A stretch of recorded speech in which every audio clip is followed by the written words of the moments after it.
In today's tutorial, I'm going to show you how to hopefully resolve if your network cable is unplugged and you're receiving an error message regarding that on your Lenovo laptop, tablet, or desktop computer.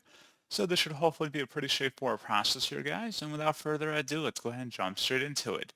So first thing I recommend doing would be just open up the search menu, type in Device Manager. Best result should come back with Device Manager. Go ahead and open that up. And then you want to expand the network adapter section, double click on it, and then right click on your network connection listed under here and update the driver, browse your computer for drivers, and then select let me pick from a list of available drivers on my computer. Select the manufacturer specific one unless there's only generic ones here, and then select next. And then once that's done, you can go ahead and close out of here. And then I'd open up the search menu and type in CMD. Best result should say command prompt. Right click on it, run as administrator. Select yes. Before you do anything, I'd recommend disconnecting your network cable and plugging it back in, and then come in here and type in ipconfig /flush DNS.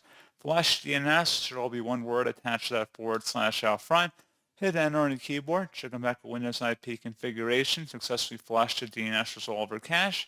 Now you want to type in netsh winsock, WINSOCK, reset. Hit enter. Successfully reset the WinSock catalog. You must restart the computer in order to complete the reset. Close out of here and then restart your device.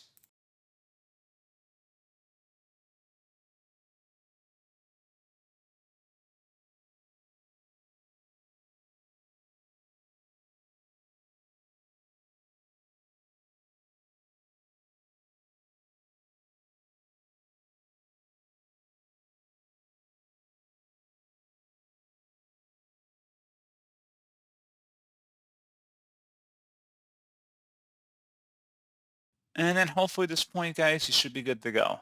So as always, thank you for watching. I do hope that was able to help you out, and I do look forward to catching you all in the next tutorial. Goodbye.